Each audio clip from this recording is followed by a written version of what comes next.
Sang gadis tergelincir dan jatuh ke kolam. Dan menyadari di dalam kolam, ternyata ada Putri Duyung. Setelah Xiao Mei ditolong, dia memberitahu sahabatnya si Xiao Li. Di dalam kolam ada ikan yang sangat besar. Xiao Mei ada trauma akan laut yang dalam. Xiao Li merasa dia saking ketakutan sehingga muncul halusinasi. Tapi demi memeriksa makhluk yang ada di dalam kolam, kedua orang berjanji nanti malam jam 9. Coba pergi melihat. Xiao Li membawa makanan ikan dan menjatuhkannya ke kolam. Sambil makan permen, dia bercanda, jangan-jangan seekor gurita besar. Xiao Mei sedikit takut, tapi ikan itu ada rambut berwarna biru. Gurita bisa ada rambut sama ekor kah? Putri Duyung mengambil permen yang jatuh dan memakannya. Lalu dengan sengaja memperlihatkan ekor birunya. Dan juga bisa bicara. Xiao Mei dan Xiao Li pun kaget. Kemudian, Putri Duyung berenang ke depan mereka. Mereka berdua ketakutan dan berteriak. Xiao Li kaget. Ternyata kau bisa bicara bahasa Inggris. Putri Duyung dengan bangga. Tentu saja, Putri Duyung bisa bicara bahasa apa saja. Bahasa apapun bisa mengerti. Xiao Li menghela nafas. Aku belajar bahasa Spanyol. Baru saja lulus. Di pertengahan pembicaraan, Putri Duyung yang dipanggil Xiao Sui memperlihatkan kemampuannya ke mereka. Seperti ini. Atau seperti ini. Xiao Mei kaget dan iri. Xiao Sui tidak heran. Ayahku itu barulah hebat. Dia bisa meniup angin dan berganti hujan. Badai semalam itu dia yang buat. He's mad at me because I swam away from home 3 days before I'm supposed to get married off to this merman who's about as deep as a tidal pool. Esoknya kedua orang menemukan air kola sudah kering. Tapi untungnya, Xiao Sui sudah kabur pergi. Ternyata Xiao Sui sudah berubah menjadi manusia yang punya 2 kaki. Bersembunyi di toko, Xiao Li memberikan Xiao Sui baju. Xiao Sui tidak tahu cara memakainya. Mengikat 2 lengan itu ke lehernya. Menjadi gaun yang bagus. Kedua orang terkagum karena cantik. Xiao Sui yang pertama kali ke daratan, sangat penasaran dengan semua barang manusia. Saat itu, ayah Xiao Sui telepon. Saat menelepon, Xiao Sui bertengkar dengan ayahnya karena perjodohan. Ayah sangat marah di telepon. Di waktu yang sama, angin laut menjadi sangat mengerikan. Xiao Mei dan Xiao Li akhirnya mengetahui kemampuan Raja Laut. Karena di dasar laut semua membicarakan tentang perjodohan. Raja Laut memberikan anaknya waktu selama 3 hari. Jika tidak menemukan cinta sejati, dia harus pulang ke rumah dan menikah, tidak boleh kabur lagi. Saat itu, Xiao Sui memperhatikan pria tampan yang lewat.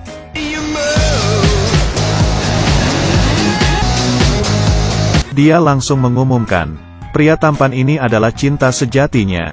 Xiao Sui tanpa basa-basi langsung menghampiri pria itu. Do you love me? Jawaban si pria membuat Xiao Sui terluka. No, but I think you're hot. You're really hot. Xiao Sui menyadari, dia memiliki kekuatan super untuk membantu orang mewujudkan keinginan mereka. Mereka berdua pun bersedia untuk membantu Xiao Sui. Karena Xiao Li dan Xiao Mei adalah penggemar si pria tampan. Hobi, tempat tinggal dan informasi apa saja tentang si pria. Mereka sangat tahu, demi mendapatkan kesempatan untuk mewujudkan apa yang mereka inginkan. Mereka berdua pun mulai beraksi. Mereka membawa Xiao Sui melewati depan rumah si pria, dan menyuruh Xiao Sui menelepon pria, dan sengaja tertawa saat melewati samping pria itu. Mereka bertiga bertemu dengan gadis kaya di jalan. Gadis kaya ini juga penggemarnya si pria tampan. Tiap hari dia mengendarai mobilnya untuk pamer. Dan mengetawakan mereka bertiga.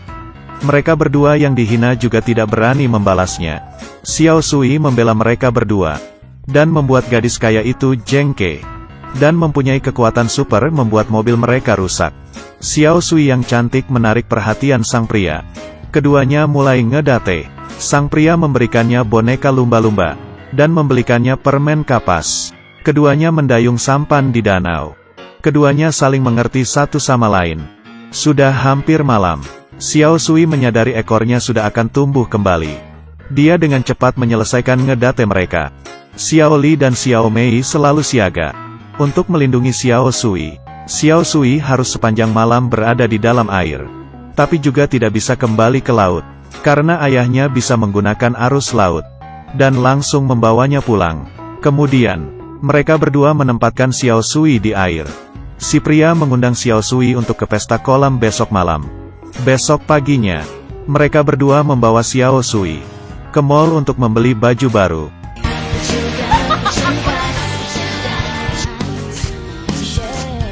Saat Xiao Sui mengenakan gaun yang indah, menantikan pesta di malam hari, dia mengetahui si pria itu tertarik dengan yang lain, dan mengundang gadis kaya. Xiao Sui sakit hati, bersiap untuk kembali ke rumahnya.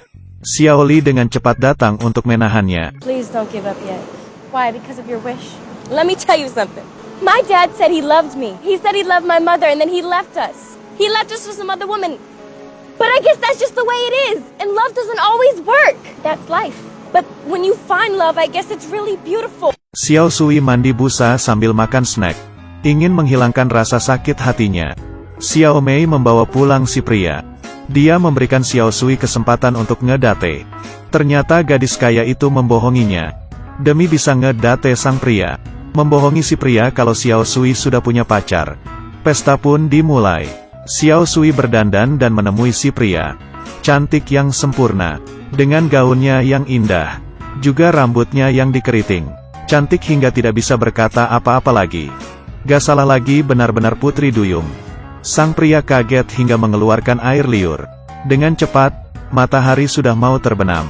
Xiao Sui hanya bisa melewati malamnya di air. Gadis kaya itu mengikuti mereka dari belakang, dan mengetahui rahasia bahwa Xiao Sui itu ternyata putri duyung. Dia mempunyai ide yang jahat. Gadis kaya itu mematahkan tangga, dan memberitahu ayahnya yang bekerja menyiarkan ramalan cuaca di TV, untuk datang menyiarkan langsung dari tempat kejadian. Tapi dia tidak tahu, putri duyung Xiao Sui dari awal sudah ditolong oleh seorang paman. Di depan kamera, gadis kaya itu mempermalukan ayahnya. Sang ayah marah dan mengambil kembali mobilnya. Hari terakhirnya pun tiba. Xiao Sui menanyakan ke pria apa dia mencintainya. Si pria menjawab dia bukan cinta tapi suka. Xiao Sui pun semakin sedih dan merasa di dunia tidak ada cinta sejati. Tiba-tiba gadis kaya itu muncul, dan mendorong Xiao Sui ke dalam air. Xiao Sui berada di arus laut yang deras, dan berubah kembali menjadi putri duyung. Respon pertama kalinya pria bukannya takut, tapi mencari cara untuk menolong Xiao Sui. Ini harusnya cinta sejati lah ya. Just stay calm! Don't fight the current, I'll be right there! He still chooses her over me? She's a fish! Xiao Sui pun terbawa arus laut. Xiao Mei yang trauma akan laut, langsung melompat ke air bersama Xiao Li untuk menolong Xiao Sui. Raja Laut terharu dengan tindakan mereka. Setelah hujan langit mulai cerah, Xiao Sui tidak perlu pulang untuk menikah, dan mendapatkan hak atas kebebasan menikah dan cinta. Sang pria menghampirinya dengan papan selancarnya. Dia sangat terkejut senang dengan wujud putri duyung Xiao Sui. Pria itu pun jatuh cinta kepada Xiao Sui. Sure how to ask a mermaid out, but I'd like to see you again. Tapi Xiao Sui harus kembali ke rumah untuk membersihkan laut bersama ayahnya. Karena itu adalah tugas mereka. Xiao Sui harus melewati beberapa waktu baru bisa keluar. Would you mind waiting a little while? Terakhir, sang pria dan Xiao Sui berjanji untuk bertemu di Fiji. Di hidup dan mati, orang-orang dapat melihat melalui kehidupan apa yang terpenting untuk mereka. Tidak peduli itu hubungan keluarga, teman atau percintaan. Tidak peduli cinta apapun, akan mengalahkan segalanya. Tak terkalahkan.